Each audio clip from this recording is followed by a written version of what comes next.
¿por qué los iPhones no tienen patrón de bloqueo? ¿Todo debería seguir un patrón? No, ¿por qué no tiene el patrón de bloqueo, el de los 9 punticos que tiene Android? ¿Por qué? ¿Por qué todo debería tener un Solo se patrón? desbloquea con PIN. ¿No sabían? ¿Por qué todo debería tener un patrón? No, ¿por qué creen que pasa? Yo les voy a explicar por qué. Es como su marca, ¿no? Resulta que iPhone investigó hace un tiempo que, pues obviamente el ideal de los iPhones de Apple es hacer lo más simple posible y lo más funcional posible toda su oferta, ¿verdad? Supuestamente. Supuestamente sí, pero por eso es que Apple en lugar de poner un patrón que en un artículo científico que supuestamente hay por ahí decían que estos patrones eran completamente inseguros y muy fáciles de recordar cuando una persona está por esa metodología de hacking que es mirar por encima del hombro, sí, eso es una metodología para hackeo. Y cuando una persona mira encima del hombro y ve que estás desbloqueando tu celular con un patrón en específico, pues fácilmente lo recuerda. Mientras que si fuera un PIN, no solamente no puede verlo, sino que un número es mucho más difícil de recordar que un patrón. Somos más Entonces, visuales. sí, el ser humano es tremendamente visual. Pero bueno, quería empezar por ahí porque es como que iPhone quiere hacerlo lo más sencillo posible, pero al final, pues, no se sabe si eso no es original o si es único, sí, pero tratan de venderlo como si fuera lo único, lo innovador. Pero como que tratan es de pensar por uno. O sea, uno debería tener la libertad de escoger, ¿no? Como hace Android precisamente y por eso creo que es más famoso. La libertad de escoger lo que quieres, porque los celulares de Android, pues tú puedes elegir el tono de llamada que tú quieras. En iPhone toca comprar esos tonos de llamada. O sea, pues vienen de los iTunes y pues piensan por ti. O sea, tú no puedes elegir el tono de llamada. Que restringen la libertad y Exacto. más gente lo quiere comprar. Y esto me recuerda mucho precisamente a los docentes de hoy en día. Y que es una analogía que hago porque justamente en las clases que tuve en la universidad, todos estos docentes, el patrón que siempre veía era ellos pensando por mí, ellos asumiendo que yo tengo que entender las cosas como ellos quieren que uno las entienda, y es a privarlo a uno del pensamiento crítico y de la libertad de opinión. Entonces puede que tú tengas una opinión en el mundo, que cómo funcionan las cosas, pero no, el docente antiguo, el docente anticuado, llega y te impone el conocimiento, cuando el conocimiento nunca debe ser impuesto. Entonces, como que a mí no me gustó mucho tener esos docentes así porque me desmotivaba bastante tratar de presentar ustedes saben, un trabajo bien hecho, sin mediocridad, tomándome el tiempo y el esfuerzo de hacer algo bien, de verdad, bien redactado, para que no, simplemente no lo califican como debe ser o no se toman el tiempo de también investigar cuáles son mis falencias y ayudarme a crecer, porque tienen una visión de la vida que deben imponer. Son bastante egocéntricos. En el sentido de que no, de ellos creen que ya tienen el conocimiento absoluto y lo que ellos saben y como ellos lo saben es la forma correcta siempre. Ujú. Como si ser docente fuera un escalón más arriba de un ser humano. Como si fueran más cosas que los demás. Yo creo que ese es uno de los factores por los que la educación no ha evolucionado, porque siempre creemos que los docentes son frascos llenos y las personas frascos vacíos. Los estudiantes que toca estar llenando y llenando y llenando. Y la realidad es que no es así, el conocimiento tiene que ser una tarea compuesta entre docentes, estudiantes, académicos y las personas que sean externos, personas con experiencia, que construyan el conocimiento. No hay conocimientos absolutos. Lo único que es absoluto son los resultados de científicos, no sé, que logran confirmar las cosas así. Las que no, pues es muy absurdo uno nombrarlas así como si ya fueran así. Por ejemplo, en mi campo, en las telecomunicaciones, es bastante cuadriculado el tema porque siempre hablan de protocolos, siempre hablan de enrutamiento. Bueno, todo es como muy ya definido. Sin embargo, pues si uno se pone a dar cuenta en esos mismos pasos históricos, las personas que han innovado en ese campo son precisamente las que se salen del esquema actual, del esquema que había en su época. Y eso es lo que los profesores de hoy en día no le muestran a sus estudiantes. No sé si por mediocridad, ego, envidia o simplemente Mm. no saben cómo hacerlo. Sí, también hay un ideal que no sé si viene de Oriente, pero lo he escuchado bastante y es que eventualmente el alumno supera al maestro. Pero estamos en una sociedad tan egoísta en la que el maestro no quiere ser superado nunca por el alumno, cuando eso debe ser el principal motivo de por qué una persona tiene la Mantra. aptitud de ser docente. Porque una persona elige ser docente es porque quiere que los demás eventualmente superen su conocimiento, ¿no? Eso es natural. Sin embargo, pues vemos que no es así, que limitan esta creatividad e innovación de las personas hacia un sistema cuadriculado porque, lo quieran o no, al final estos docentes son también personas sin expectativas, sin metas, sin ideales, que han sido apagadas también por el propio sistema. Que no son todos, ¿no? Lógicamente. Obviamente no, hablamos desde... Digamos Pues de sí un son la pequeño mayoría, nicho de ¿no? profesores, o sea, sí, un nicho de profesores que hay en prácticamente cualquier institución educativa o sitio de enseñanza. Pero pues lógicamente no son todos. Ujú. Ok. Sino que pues lo comentamos porque justamente en las asignaturas que tuvimos en la universidad pues vimos esto muy recurrente, hasta que tuvimos un docente en específico que sí nos motivó a tener esa creatividad, a tener el pensamiento crítico. Hasta nuestro último semestre, ¿no? Hasta nuestro último semestre, sí. Que fue un profesor que realmente cambió la manera en la que las personas que estábamos en ese curso veíamos las cosas. Entonces, uno como ingeniero siempre suele ser como muy cuadriculado también, ¿no? Muy técnico. Y cuando llega una persona que te induce en el mundo del pensamiento crítico de una manera tan natural, tan simple, porque realmente quiere que tú aprendas, pues naturalmente explotas esa área de conocimiento. Y es una evidencia de que tú no creces siendo una persona incapaz de hacer algo, sino creces siendo una persona que no cree ser capaz de hacerlo. Entonces, es una falencia muy grande en la educación. De mi perspectiva diría también que es eh, con el fin, ¿cómo justifican ellos el fin? Yo creo que la mayoría de ellos el fin de ser profesores es probablemente estabilidad, quizás económica o tener simplemente un trabajo o un deseo incluso reprimido porque les apasiona quizás la ingeniería o cierta eh, ciencia y lo que hicieron fue lo más fácil, ir a un proceso de investigación que se vinculó con la docencia y al fin y al cabo terminaron ahí. Pero es claro que todos sabemos cuando un profesor hace las cosas por vocación, porque realmente le apasiona transmitir su conocimiento a otros o hacerlos pensar, que esa en definitiva sería la cuestión. Hoy en día simplemente se acoplan a un modelo de negocio. Simplemente los usuarios ahora o el cliente final son los estudiantes y él les está vendiendo pues incluso no sus propias ideas, sino unas ideas basadas en un pensum que la universidad impone muchas veces. Se vuelven docentes más por la ley del accidente que por vocación real. Es lo que quieres O nombrar. sea, estamos de acuerdo en que estos docentes no son docentes en realidad, sino que laboran como docentes sin tener la vocación de la docencia. Básicamente sería algo por el estilo. Porque es cierto, son personas que llegan a un punto de sus vidas que tienen cierto conocimiento, pero no saben cómo compartirlo porque no es su vocación. Ahora, entran en el campo de la docencia porque docentes se necesitan por montón en todas partes del mundo y es una labor sumamente infravalorada y sumamente mal remunerada, lo cual también nos deja en evidencia que estamos en un mundo que no valora a los docentes y que posiblemente esa falta de valor que se pone sobre ellos hace que sucumban en esa mediocridad. Entonces, simplemente es como una manera de decir que realmente los docentes como tal no son más que un concepto. La docencia es algo muy general y es que cualquier persona puede ser docente.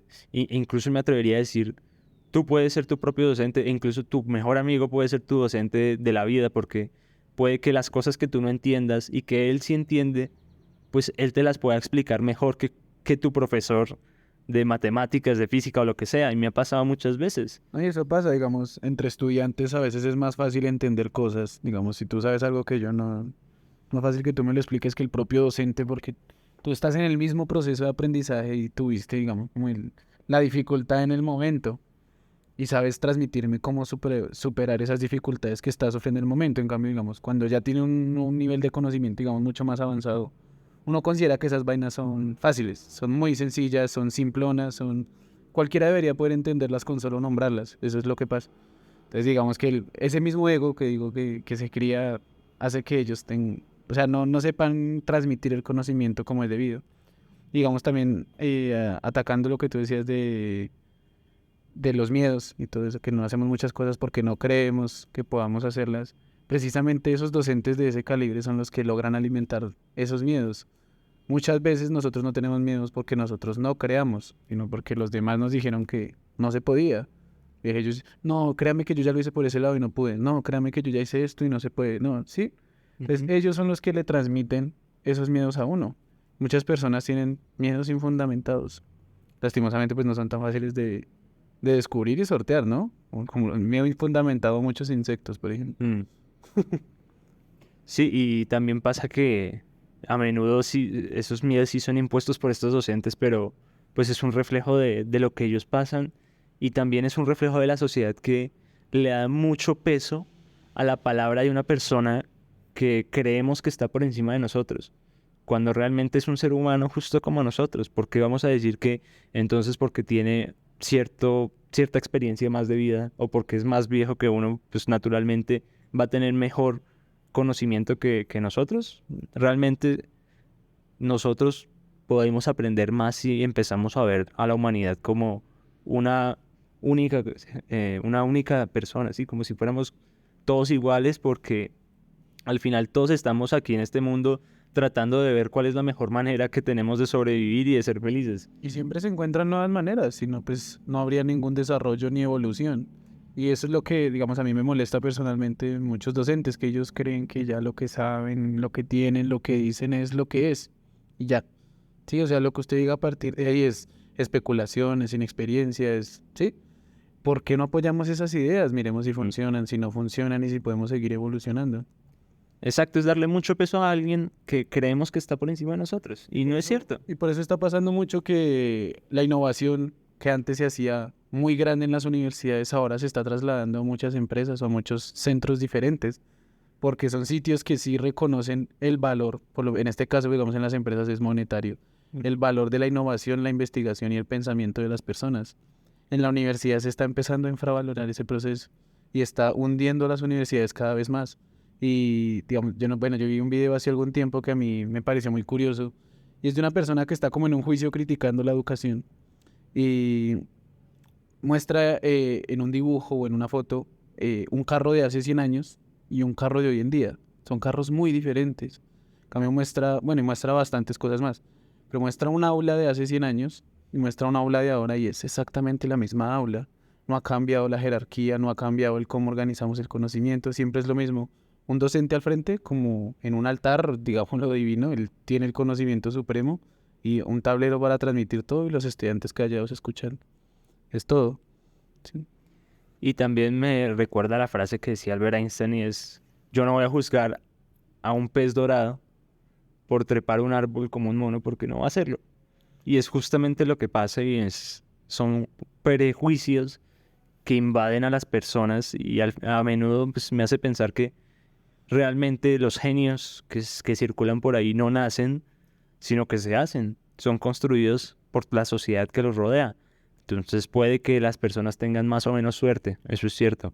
La suerte es importante en el entorno en el que naces, pero también es importante entender que al fin y al cabo un docente no deja de ser un motivador.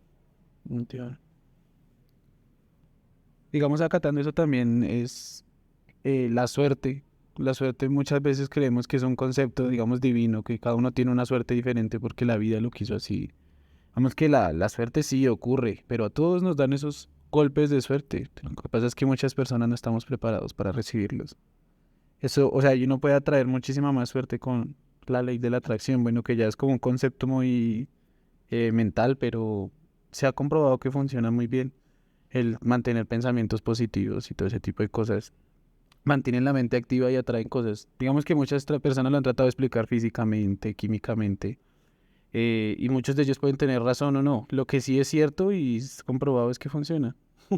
Sí, o sea, no es lo mismo estar vagando por la vida sin un rumbo que estar vagando por la vida con un ideal en la mente y que cuando te cruzas justamente con ese ideal que eventualmente va a pasar por mero azar, pues tú eres capaz de identificarlo porque has condicionado tu mente a observarlo y analizarlo y a percatarse cuando sucede.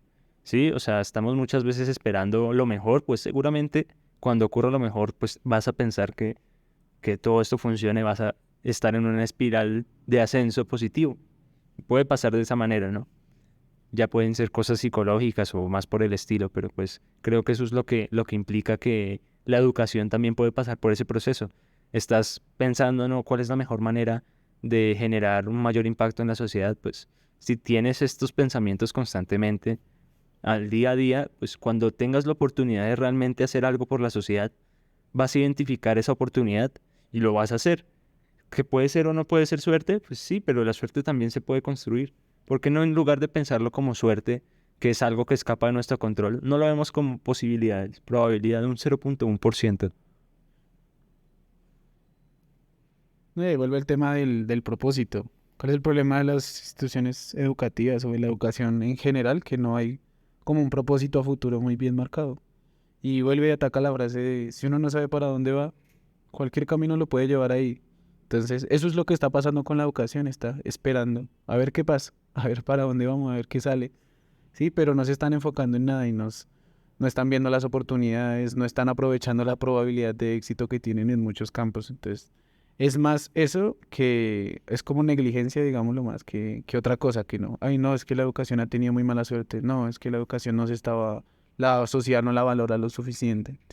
Me parece que no es ese tipo de cosas. Falta que aparezcan, digamos, nuevamente más personas. Ojalá podamos nosotros algunos ser uno de esos, que le aporten un poco más a la educación nuevamente y que le den ese impulso.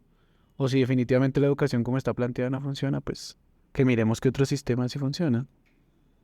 Claro, mentores, tutores, docentes siempre van a ir y venir. Seguramente vamos a aprender de muchas personas en la vida porque al fin y al cabo, como seres humanos, necesitamos eso. Pero también tenemos que entender que un docente está en la casa, está en el espejo.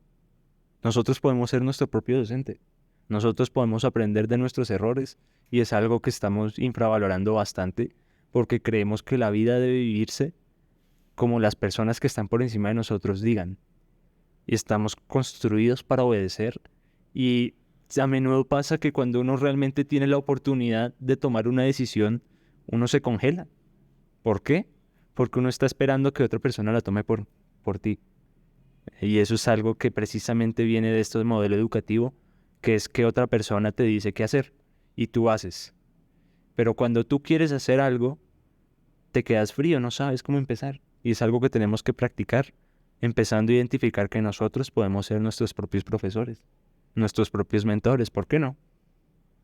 Pues igual siempre, obviamente ese camino es buenísimo y toca sacarle todo el jugo, pero siempre será muy bueno para mí que una persona con experiencia, sin egos y sin envidias, una persona con experiencia y con conocimiento, pueda darle una mentoría a uno, pueda apoyarlo, puede decirle, ven, ¿por qué no intentas esto? Tratemos por este lado.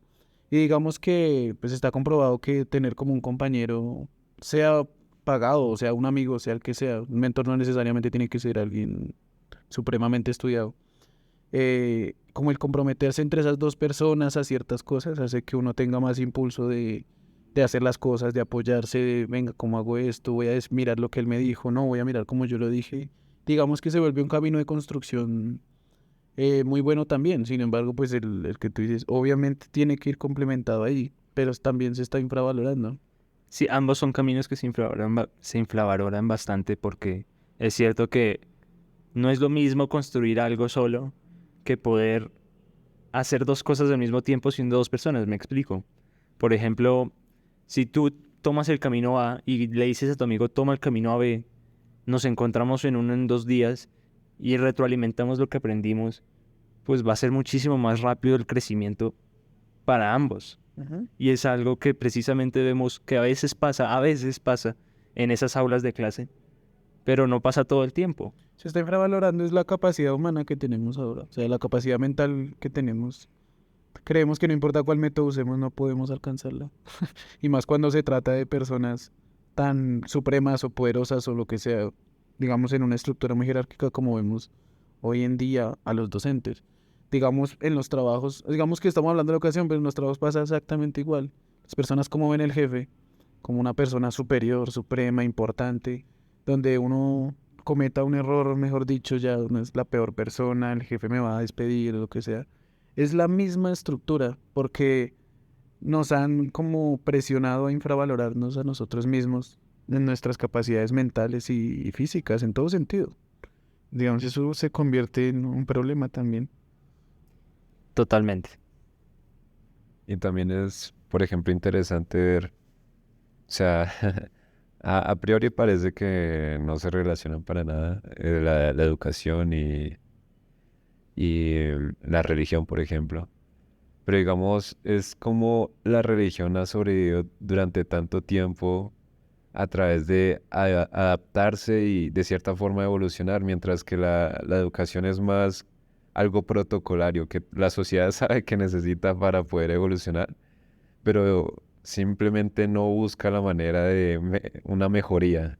Entonces, por ejemplo, tenemos el ejemplo de que la religión tomó los medios digitales, toda la era de la tecnología para potenciar la comunicación con las demás personas, mientras que la educación fue como el último recurso que tuvo como para mejorar las cosas.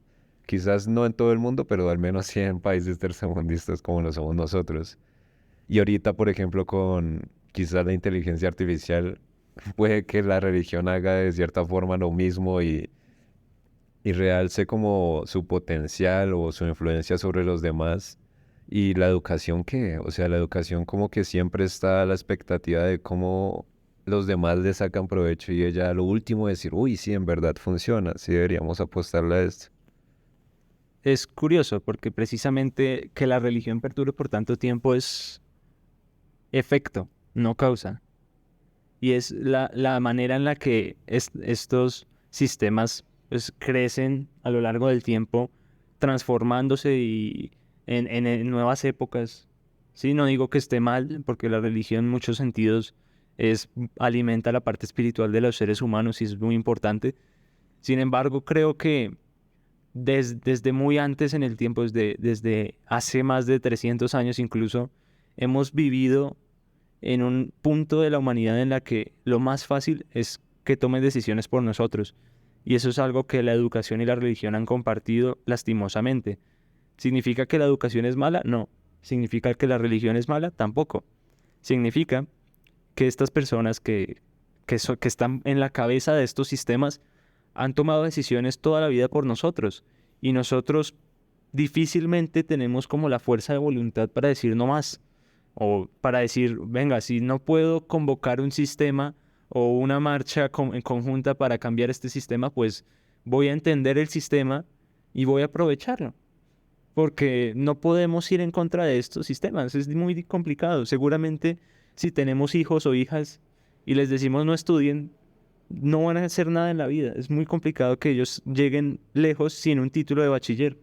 Está tan arraigado a nuestra cultura ya que es bastante complicado escapar de ello. Ahora bien, se puede, mientras se desarrolla ese campo, mientras nosotros nos educamos en los colegios tradicionales, pues podemos hacer cosas como este podcast e ir pensando, e ir alimentando nuestro pensamiento crítico, criticar a la sociedad, entender a la sociedad y mejorar las capacidades que tenemos para surgir. Entonces, tú puedes ser tu propio docente.